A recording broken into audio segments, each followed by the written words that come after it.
Minhas saudações a todos os que comparecem mais uma vez a este nosso encontro semanal da série Registros sobre Registros, que, com o apoio dos confrades e confreiras da Academia Paranaense de Direito Notarial e Registral, o que muito agradeço, e da Noreg do Paraná, e aqui deixo consignado o meu melhor agradecimento ao Dr.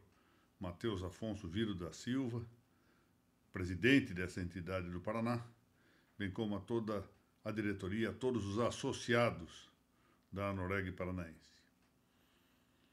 Vamos para o número 426 dessa série Registros sobre Registros, ainda percorrendo o tema do averbamento da extinção da legitimação de posse.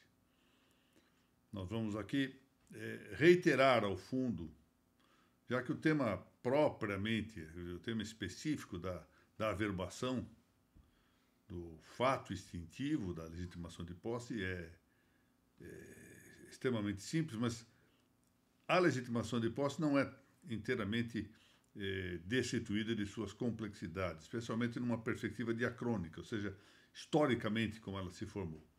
Daí que reiteremos, como convém aqui, o tratamento desse interessante instituto que, sem embargo de sua origem, como eu apontei em exposições anteriores, medievais e portuguesas, ou seja, está ligado às presúrias da Península Ibérica, pode dizer-se de algum modo um instituto bastante brasileiro, ou seja, como disseram Dr. Victor Kimpel e Carla Modena Ferrari, é um instituto tipicamente, pode-se dizer isso, tipicamente nacional, a despeito de sua, volto a dizer, de sua gênese histórica ligada ao período medievo da hispanidade. Bom, conforme vimos já, vigente a Lei Imperial de 601, de 1850, que foi a lei que trouxe para a normativa brasileira o Instituto da Legitimação de Posse. Essa lei foi expedida ao tempo da Carta Constitucional de 1824, a carta que foi outorgada pelo imperador Dom Pedro I. E alguns anos mais tarde, quer dizer, já quase ao final do século XIX, eclodiu no Brasil o golpe militar que instituiu a forma republicana de governo, ao qual o golpe sobreveio 2 anos mais tarde. O golpe republicano foi em 1889, e em 1891 nós tivemos a primeira de uma série de constituições republicanas. Essa Constituição de 1891 não cuidou da legitimação de posse, mas referiu-se às terras devolutas. Há uma referência na Constituição de 1891 às terras devolutas, que já eram consideradas no artigo 3º da Lei 601, da Lei Imperial de 1850. Vejam aqui o que diz o artigo 3º dessa mencionada Lei 601. São terras devolutas. Parágrafo 1º. As que não se acharem aplicadas a algum uso público nacional, provincial ou municipal. Parágrafo 2º. As que não se acharem no domínio particular por qualquer título legítimo, nem forem havidas por sesmarias e outras concessões do governo geral ou provincial, não incursas em comício por falta do cumprimento das condições de medição, confirmação e cultura. Parágrafo 3º. As que não se acharem ocupadas por posses que, apesar de não fundarem... Parágrafo 3º. As que não se acharem dadas por sesmarias ou outras concessões do governo, que, apesar de incursas em comício, forem revalidadas por esta lei. Parágrafo 4º. As que não se acharem ocupadas por posses, que, apesar de não se fundarem em título legal, forem legitimadas por esta lei. Então vejam que havia previsão já acerca das terras devolutas na lei imperial. E então vem a Constituição Republicana de 1891 e dispõe em seu artigo 64, o que eu vou ler aqui. Pertencem aos estados, artigo 64, pertencem aos estados as minas e terras devolutas situadas nos seus respectivos territórios, cabendo à União somente a porção do território que for indispensável para a defesa das fronteiras, fortificações, construções militares e estradas de ferro federais. E diz o parágrafo único: os próprios nacionais que não forem necessários para o serviço da União passarão ao domínio dos estados em cujo território estiverem situados. Muito bem. Apesar foi muito frequente depois da instalação da República no Brasil que o governo instalado alterasse, no fundo, só a numeração das leis para, com isso, tentando fortalecer a legitimidade revolucionária, um golpe que, como eu disse, derrubou a monarquia, alterando o número das leis, mas mantendo o seu texto, as leis que foram elaboradas no Império Brasileiro. Bom, de todo modo, apesar disso, não houve contra a legitimação de posse essa providência. E nós temos que aqui considerar o que dispunha, a propósito, aqui sabiamente, o artigo 83 dessa Constituição de 1991, que diz o seguinte: continuam em vigor, enquanto não revogadas, as leis do antigo regime, no que explícita ou implicitamente não forem contrárias ao sistema do governo firmado pela Constituição e aos princípios nela consagrados. Bom, foi sábia a previsão de manter a legislação que não contrariasse a nova Constituição, mas a fórmula, naturalmente, final aqui é extremamente aberta, ou seja, é um verdadeiro indeterminismo jurídico, contrárias ao sistema do governo. Bom, mas como quer que seja, o fato é que a Lei Imperial 601 foi preservada, mantendo-se vigente após a Constituição de 1891. Bom, lá só à frente, em 1946, quando entra em vigor ainda uma nova Constituição, a Constituição de 46, foi que se alçou ao plano constitucional a legitimação de posse. Então, agora ela migra do artigo do que estava previsto na Lei Imperial 601, volto a dizer que se manteve vigente com a Constituição republicana de 1891, a nossa primeira Constituição, mas agora esse Instituto da Legitimação de Posse recebe um tratamento específico na Constituição de 1946. Portanto, ela se eleva ao plano constitucional. E aqui, o mais relevante a considerar a respeito da legitimação de posse, tal como ela se constitucionaliza, é o objetivo de fixação do homem no campo. Isso terá uma importância sociológica, econômica, se quiser política, muito relevante. Mas vamos ler aqui o que diz o artigo 156 da Constituição de 1946. O caput desse dispositivo diz: a lei facilitará a fixação do homem no campo. Aqui está o tema, né? Fixará, facilitará, beneficiará, fomentará a fixação do homem no campo, estabelecendo planos de colonização e de aproveitamento das terras públicas. Ou seja, o que se faz é remeter à normativa infraconstitucional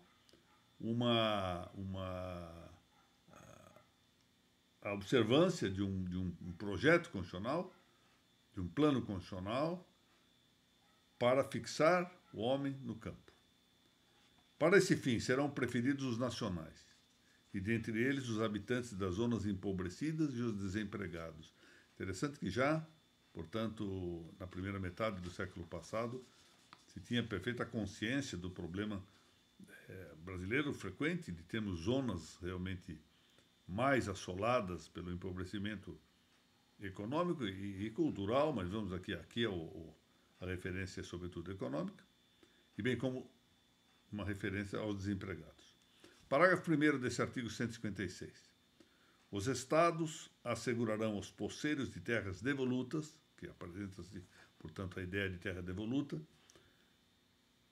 que nelas tenham morada habitual. Notem aqui, a ideia da fixação do homem no campo supõe realmente uma morada habitual, permanente, em dado local. Então, os estados assegurarão a eles preferência para a aquisição até 25 hectares. E o parágrafo 3º, que muito nos interessa, desse mesmo artigo 156 da Constituição de 1946. Todo aquele que, não sendo proprietário rural nem urbano, ou seja, não podia ser proprietário nem de terra agrícola, nem de prédio urbano, ocupar por 10 anos ininterruptos, sem oposição nem reconhecimento de domínio alheio, trecho de terra não superior a 25 hectares, tornando-o produtivo por seu trabalho, e tendo nele sua morada, os dois requisitos fundamentais que vão nos levar à ideia da fixação do homem no campo, adquirir-lhe-á a propriedade, mediante sentença declaratória devidamente transcrita. Atenção para isso, ou seja, havia necessidade de uma declaração de natureza judicial, mas, na sequência, uma transcrição no registro imobiliário. Lembremos-nos que, a essa altura, estava em vigor, para a parte do registro de imóveis, o regulamento de 1939. Pois muito bem. O que, então, se buscava, em harmonia com o que já antes se havia estabelecido na Lei Imperial 601, de 1850, era desestimular a migração para as zonas urbanas. E, com isso, desestimulando essa migração, beneficiar, como efeito dessa fixação do homem no campo, o enraizamento social. É dizer, e aqui me vale das lições da grande pensadora francesa que foi Simone Weil, beneficiando a participação real e natural dos homens na existência de uma coletividade que, então, preserva o patrimônio de seu passado, a herança de seu passado, e, com isso, a esperança de seu futuro, a esperança do porvir. São palavras dela que eu estou aqui, de algum modo, parafraseando. Hoje, já se sabe bem que a falta desse enraizamento, não é? A que eu mencionei, o enracinement, a que se referia Simone Weil, que é um grande tratamento a respeito do tema, deu causa, essa falta de enraizamento, deu causa a uma excessiva mobilização do solo.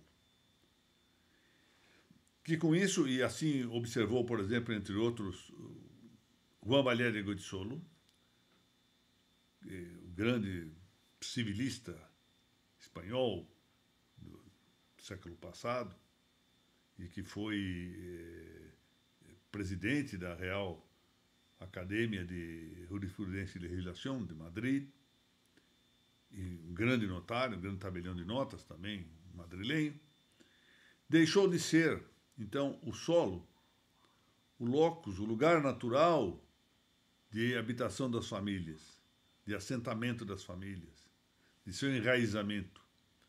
Com isso se fomentando a migração urbana. Então, há um chamado para a zona urbana. E isso a que visava era ao proveito da industrialização.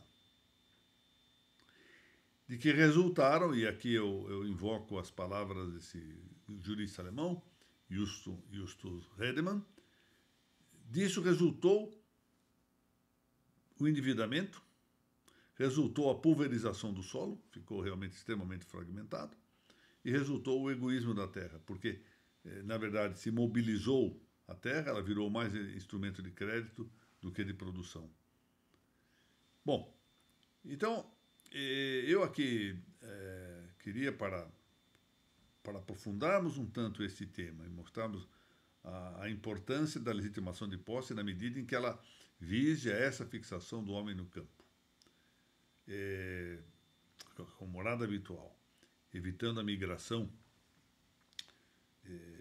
exagerada para a área urbana, reproduzir aqui uma lição que julgo de ser de grande sabedoria, que foi pronunciada por um dos maiores estudiosos do direito registral, em toda a literatura comparada, que foi Ramon Maria Rocasastre, e que eu aqui já mencionei em exposição anterior, mas volto a fazê-lo, em uma tradução livre. Eu traduzi livremente o texto dele, que vou ler para a consideração de todos, porque vale a pena meditar sobre o que ele está falando aqui. Diz Rocasastre: a propriedade imóvel sempre constituirá o solo nacional e será o assento da família. Aqui eu digo o seguinte: solo nacional e assento da família. E aí ele coloca, entre aspas, a expressão órgão semipúblico. Interessantíssimo o fato de que Rocasastre teve essa visão de que, sendo a família uma sociedade natural, ou seja, é uma associação natural, ditada pela própria natureza das coisas, o homem é um ser natural, um ser social, um animal social, um animal político, como disse Aristóteles, e, portanto, tende sempre, por natureza, a viver em sociedade. E a primeira das comunidades em que o homem está inserido é exatamente da família. Até, por força até mesmo biológica, é assim que o homem nasce, no âmbito de uma família. Daí a importante referência de Rocasastre ao fato de que a família seja um órgão semipúblico. E prossegue o autor, depois de dizer, portanto, que a propriedade imóvel sempre constituirá o solo nacional e será o assento da família, diz Rocasastre: nela deverá apreciar-se um valor de afeição, de história familiar e de linhagem, e terá de ver-se, sobretudo, tratando-se da propriedade rural, esse nela é a propriedade imóvel. Vou repetir aqui: nela, na propriedade imóvel, deverá apreciar-se um valor de afeição, de história familiar e de linhagem. Vamos aqui trasladar isto em confronto com o que se passa em países nos quais não há esse valor estimativo ou de afeição ao solo, em que essa ilustração parece bastante, em que o registro, que tem essa função de garantia da estática, é substituído pelo seguro de títulos, com que não há garantia da estática, tudo passa a ser monetarizado, por assim dizer. Bom, então, diz o autor, na propriedade imóvel, diz aqui nela, né, deverá apreciar-se um valor de afeição, de história familiar e de linhagem, e terá de ver-se, sobretudo tratando-se da propriedade rural, o aspecto da propriedade em instituição, mais que o da propriedade simplesmente econômica. Que lição de sabedoria. O afã de mobilizar o solo atende a este último aspecto, ou seja, algo simplesmente econômico. Por isso é que, nesses países que eu referi, em que não há essa afeição, esse valor estimativo do solo em que alguém está assentado, há um certo desprezo, uma certa mobilização a todo momento, pelo menos na expectativa, do solo. Pouco me importa ficar aqui ou ali, desde que o valor econômico seja mantido. Que é uma coisa estranha, por exemplo, de um modo geral, à cultura de outros povos que se afeiçoam aos lugares em que vivem. Então, o afã de mobilizar o solo, diz aqui Rocasastre, atende a este último aspecto, ou seja, o aspecto econômico. Posição que só excepcionalmente, diz ele, por exemplo, tratando-se de habitações familiares, merece ter-se em conta, esquecendo-se o institucional. Hoje, em vista da função social da propriedade, vê-se a necessidade de arraigar no solo a família rural, de assentar no terreno de cultivo o proletariado agrícola, de combater o absenteísmo e o êxodo da mão de obra para a cidade.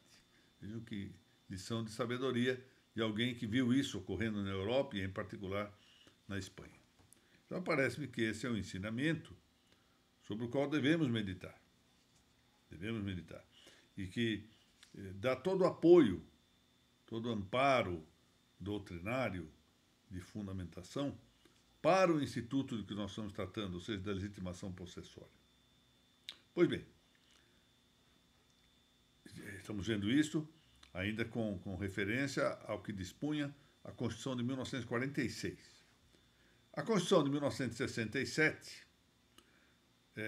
com seu artigo 164, ainda sem se referir expressamente à moradia habitual dos poceiros, não há nenhuma alusão direta, ou pelo menos de maneira explícita, à moradia habitual, indicou entre as condições da legitimação de posse as terras correspondentes que se tivessem tornado produtivas pelo trabalho individual do possuidor e também pelo de sua família. Essa referência, também pelo de sua família, parece indicar esta propensão ao fomento, ao estímulo a que, para a legitimação de posse, concorra a ideia da moradia permanente, da moradia habitual, familiar.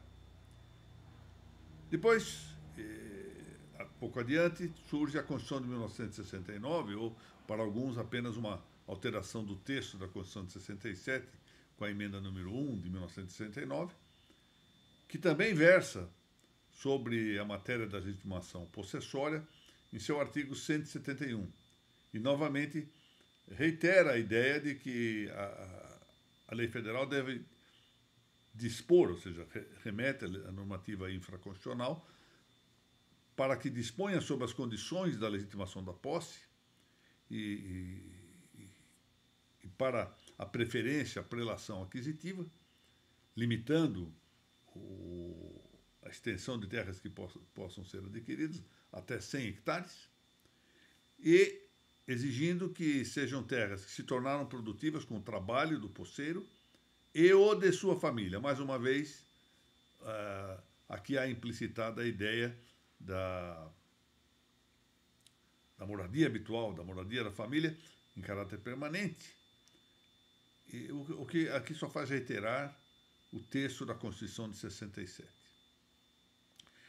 Nesse passo, e nós prosseguiremos na próxima semana com a consideração já da Constituição de 1988, mas não se pode deixar de referir a crítica que a essa norma constitucional do artigo 171 da Constituição de 69, que reproduz a Constituição de 67, dirigiram Vitor Federico Kimpel e Carla Modena Ferrari, no seu bom livro Tratado de Direito Notarial Registral. Porque ambos observaram a impropriedade de alusão genérica às terras públicas que há nesses dispositivos da Constituição de 69 e da de 67. Porque as suscetíveis de legitimação são especificamente as devolutas, não propriamente as terras públicas. Mas sobre isso prosseguiremos na próxima semana. Eu quero, mais uma vez, agradecer a todos aqueles que muito me honram e dão alegria de prosseguirmos aqui nesse nosso encontro semanal, construindo um pouco, algo, pequeno tijolo, por assim dizer, com que contribuímos para a doutrina do direito registral. Quero particularmente dirigir os meus cumprimentos aos meus estimados confrades e confreiras da Academia Paranaense de Direito Notarial Registral e a todos os integrantes da ANOREG do Paraná, apresentando representativamente a minha saudação ao presidente Dr. Matheus Afonso Vido da Silva. Vemo-nos na semana que vem, se Deus assim permitir. Muito obrigado.